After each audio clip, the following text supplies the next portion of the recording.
Hej och välkommen, ny söndag med ny bokrecension. Switch av Chip och Dan Heath. Tror jag att det uttalas. Jag har namnet inte det bästa, men jag tror att det är det. Den här boken, som ni kanske läser här, tar upp mycket om förändring. Hur vi ska ta och göra stora förändringar i våra liv. Vare sig det är hälsa, det kanske är finansiellt, det kanske är relationsrelaterat. Men vad den är så kan en förändring vara ganska svår. Den är lite svår, men och det är svårt att stanna på rätt väg. Och den här boken tar upp lite om hur du kan göra för att stanna på vägen. Hur du gör förändringen på ett sånt sätt att du inte faller tillbaks i gamla vanor. Eller i alla fall förbättrar dina chanser att inte göra det. För som vi vet så är vanor någonting som är väldigt starka. Och tyvärr för oss så ser inte våran hjärna skillnad på goda och dåliga vanor. Så varför har vi vanor egentligen? Jo, men vanor har vi för att våran hjärna är byggd för att den ska spara energi. Och genom att göra om någonting som vi gör ofta till en vana så behöver vi inte lägga så mycket tankekraft bakom. Vi behöver inte lägga viljestyrka bakom, utan det sker ganska automatiskt. Och gör vi det så sparar vi kraft. Så fort hjärnan märker att vi gör någonting väldigt mycket så lägger vi om det till en vana och sparar kraft. Och som sagt, när vi väl rotar våra vanor så kan det vara väldigt svårt att bryta dem. Även om du får en väldigt kraftig hjärnskada till exempel, så sitter faktiskt vanorna oftast kvar. För tänk hur drygt det ska vara om du hade 3-4 veckors semester och sen fick du lära om hur du skulle ta dig till jobbet. Och det är därför vi har vanor. För så mycket som går på automatik. Och den här boken behandlar det här som en metafor. Du har en elefant och du har en ryttare på elefanten som styr den med tyglar. Och så rider på en väg då. Det är de här 3 stycken som det här behandlar om. Eller som de har gjort om det till för att det ska antagligen vara lättare att förstå. Och de är inte de enda, utan om ni läser Happiness Hypothesis av Jonathan Haidt så pratar han också om samma sak. Och ryttaren i det här läget då, det är ju våra nuvarande, eller det vi ska säga närvarande tänkande, eller det som kräver tankekraft, viljekraft. Det är den rationella sidan av oss, den logiska sidan, den som tenderar att överanalysera. Och elefanten då, vad är han? Jo, men han är vår emotionella sida. Han styrs av känslor. Och det är han som får oss att handla. Ta action, att genomföra saker, det är elefanten. Och vägen då som vi rider på, det är vår omgivning helt enkelt. Och för att vi ska kunna göra en förändring som håller över tid och få det resultat vi vill ha, så måste vi få de här 3 att samarbeta. För ofta så hamnar vi tillbaka i gamla vanor som jag tog upp tidigare, att vi gör ett nyårslöfte. Vi kan ta hälsa till exempel. Det är ett tacksamt ämne, det är väldigt lätt. Många problem här. Och som sagt, det kanske har sagt, nu ska jag börja träna. Vi går på gymmet kanske i början. Och det här vi börjar prata med ryttaren. Att nu ska jag börja gå ner i vikt, jag ska börja träna. Okej, nu kör jag. Du ser att tränaren eller ryttaren får in elefanten på den här vägen. Okej, han tar i och får in elefanten på den här vägen. Men grejen är att elefanten vill inte gå på den här vägen. Han vill gå på den gamla vägen, du vet, som han tycker om. Men ryttaren håller ju emot här med ren viljestyrka. Och det här din viljestyrka kommer in. Men som vi vet så viljestyrkan är inte så mycket att lita på egentligen. För viljestyrkan är så mycket muskel som helst. Kör du bänkpress så kan du inte köra det länge som helst. Till slut tröttnar du och det funkar inte. I värsta fall så får du över nacken eller inte fan vet jag. Men poängen är att du tröttnar. Och det gör ryttaren.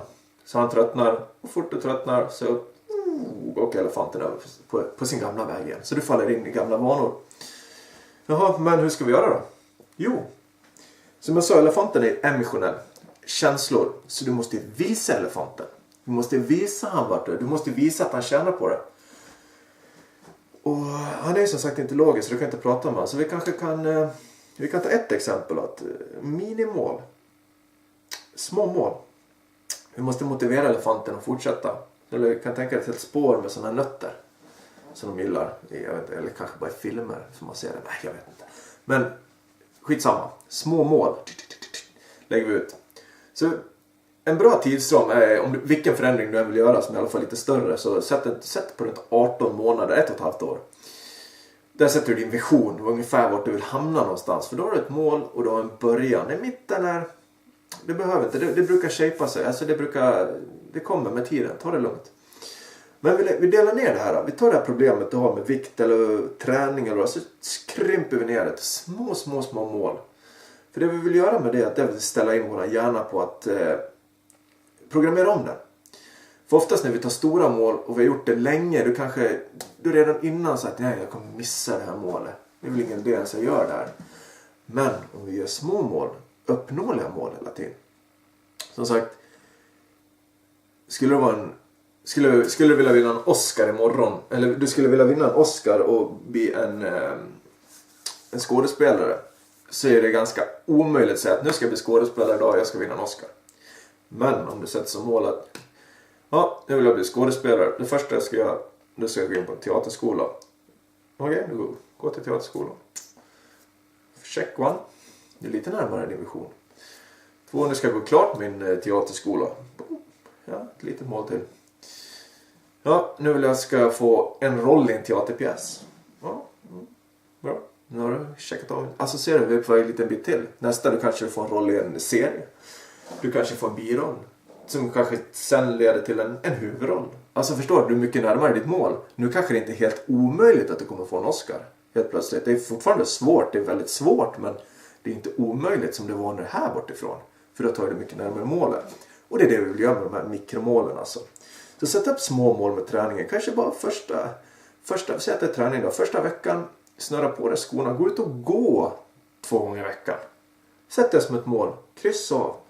2 gånger nästa vecka också. Kryssa av. Bra, nu börjar vi ta våra mål här. Tredje veckan. Ja, men kanske gå 2 veckor. Lägg in ett lättare löppass. Inget tungt. Börja lätt. Och kryssa av. Och ta mål för mål. Lägg upp nytt. Alltså, håll ambitionen lite högre hela tiden. För om du håller upp ambitionerna så följer motivationen med. Och så följer produktiviteten med. De hänger ihop alla 3.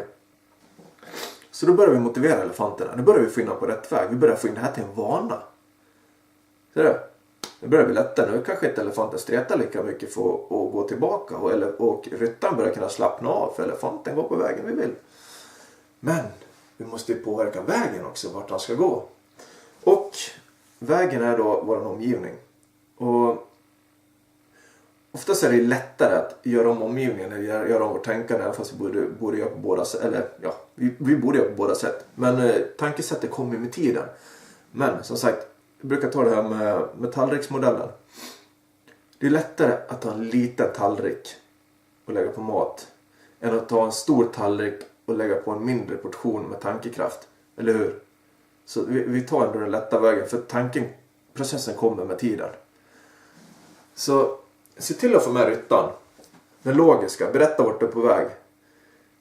Försök visa elefanten vart du är på väg. Jag måste emotionellt. Du måste visa med känslor var du är på väg. Mikromål. Vision. 18 månader. Mikromål fram dit. Vägen vi går på. Se till att forma den.